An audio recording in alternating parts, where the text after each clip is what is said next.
2016 के बाद से पंजाब से 4,70,000 से ज़्यादा लोग जॉब्स के लिए दूसरे देश गए।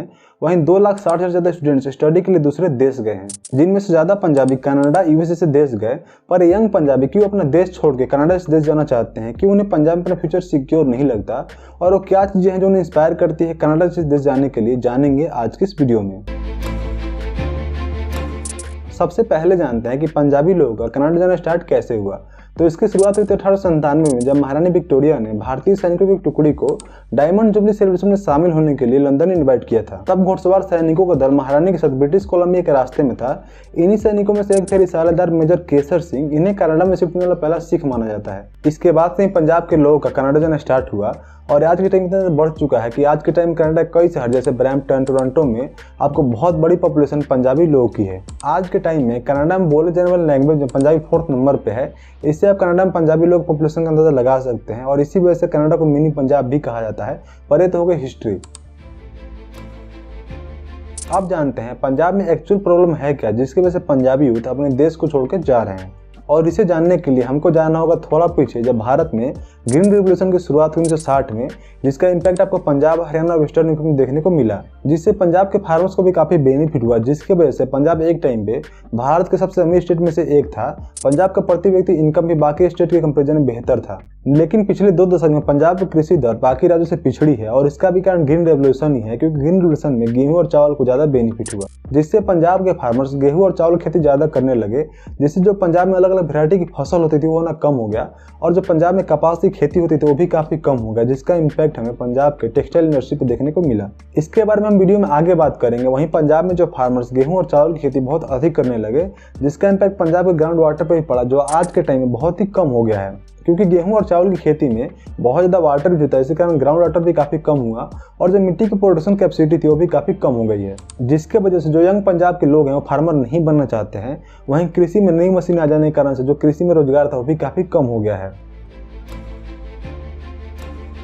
अब बात करते हैं इंडस्ट्री की। किसी भी स्टेट में जॉब्स के लिए जरूरी है इंडस्ट्री, क्योंकि कृषि के बाद सबसे ज़्यादा रोजगार इंडस्ट्री में ही होता है। पर पंजाब में इंडस्ट्री का हाल बहुत ही बुरा है और इसके भी कई रीजन हैं। पर ऐसा नहीं है कि पंजाब में इंडस्ट्री नहीं थी। पंजाब के लुधियाना में कई साइकिल के पार्ट बनाने वाले फैक्ट्री थी, पर अब वो उतना रोजगार नहीं दे पा रहे हैं, क्योंकि साइकिल को बनाने में जो पार्ट लगता है उसमें 70 से 75% पार्ट अब चाइना से आते हैं, जिसके वजह से जो छोटी इंडस्ट्री है वो चाइना के कंपटीशन का सामना नहीं कर पा रही है और न ही सरकार से उन्हें कोई खास सब्सिडी मिल पा रही है, जिसके कारण जो स्मॉल और मीडियम इंडस्ट्री है वो बंद होने के कगार पे है। इसके अलावा लुधियाना में कई टेक्सटाइल के भी फैक्ट्री हैं, पर अब पंजाब में किसान बहुत ही कम कपास उगाते हैं, जिस कारण इंडस्ट्री भी गुजरात और महाराष्ट्र जैसे राज्यों में शिफ्ट हो रही है, क्योंकि कॉटन दूसरे स्टेट से लेके आना पड़ता है। इसी कारण ट्रांसपोर्ट का भी खर्च बढ़ जाता है। इसके बदले फैक्ट्री वहाँ प्रोडक्शन करना चाहती है जहाँ पे कच्चा माल भी अवेलेबल हो, अच्छी ट्रांसपोर्ट की फैसिलिटी अवेलेबल हो और गवर्नमेंट सब्सिडी भी हो, और सभी फैसिलिटी गुजरात और महाराष्ट्र जैसे राज्यों में अवेलेबल है।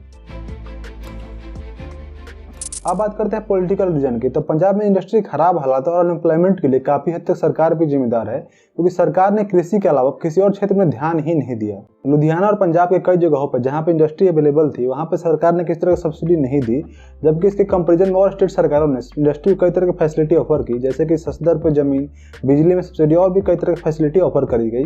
वहीं पंजाब में सिर्फ फार्मर्स को सब्सिडी दी गई, जिसके कारण जो इंडस्ट्री थी वो कंपटीशन का सामना नहीं कर पाई और धीरे धीरे जॉब्स कम होते चले गए, जिसकी वजह से यंग लोग नए ऑप्शन की तरफ जाना चाहते हैं, जो उन्हें फॉरेन जाना लगता है। और इसमें भी कई तरह का स्कैम होने लगे हैं। अब इसके बारे में जानते हैं।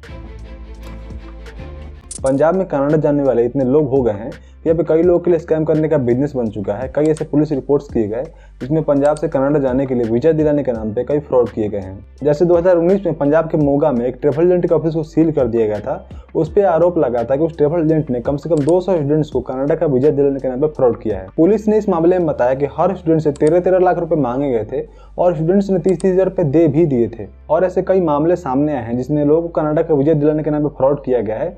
और ट्रैवल एजेंट खासकर स्टूडेंट्स को टारगेट करते हैं जो गांव से आते हैं या मिडिल क्लास फैमिली से आते हैं, जिन्हें उतनी जानकारी नहीं है, जो अपना जमीन बेचकर या फिर कैसे भी कनाडा जाना चाहते हैं ताकि वो पैसे कमा सके और अपनी फैमिली की हेल्प कर सके।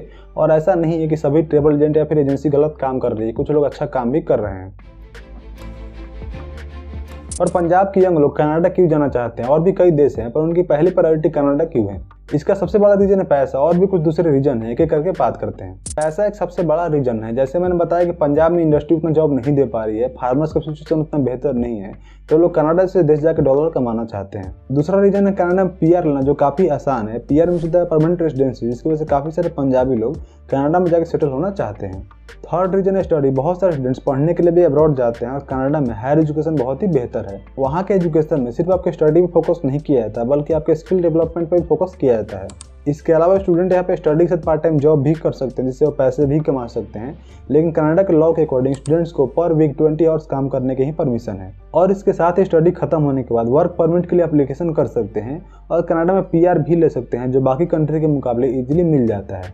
पर ऐसा नहीं है कि जो स्टूडेंट या फिर लोग जो कनाडा में काम करते हैं उन्हें कोई प्रोफेशनल काम मिलता है। उनमें से ज़्यादातर लोग प्रोफेशनल काम नहीं करते हैं, बल्कि लेबर वर्क करते हैं। जैसे रेस्टोरेंट में, कॉफ़ी शॉप में, ट्रक चलाते हैं या फिर फार्मिंग करते हैं। उन्हें कोई उस तरह का प्रोफेशनल जॉब नहीं मिलता है, जैसे यहाँ पे इंडिया में लोगों की तरह बताया जाता है।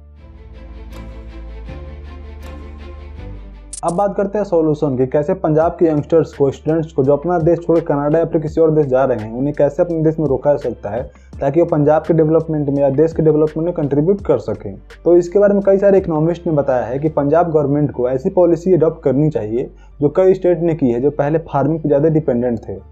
जैसे हरियाणा जैसे स्टेट, और गवर्नमेंट को इंडस्ट्री पे फोकस करना चाहिए, उन्हें सब्सिडी देना चाहिए ताकि वो कंपटीशन को फेस कर सके। और इसके साथ ही फार्मिंग में भी गेहूं और चावल की फसल के अलावा और फसल को बढ़ावा देना चाहिए जिसमें पानी कम यूज होता है, ताकि फार्मिंग में भी फार्मर्स को बेनिफिट हो सके। वहीं स्टूडेंट के लिए जो स्टडी के लिए कनाडा फिर किसी और देश जाते हैं, क्योंकि वहाँ उन्हें बेटर अपॉर्चुनिटी मिलती है। हमें इंडिया में भी ऐसे एजुकेशन सिस्टम डेवलप करने की जरूरत है जिसमें स्टूडेंट के स्किल पर ज़्यादा फोकस किया जाए। तो यह कुछ सॉल्यूशन जिन पर फोकस करके अपने देश के टैलेंट को बाहर जाने से रोका जा सकता है। तो आई होप आप लोग हमारा वीडियो पसंद आया हो। अगर हमारा काम पसंद आ रहा हो तो वीडियो को लाइक कर सकते हैं और चैनल को सब्सक्राइब कर सकते हैं। कोई सजेशन हो तो उसे भी कमेंट करके बता सकते हैं।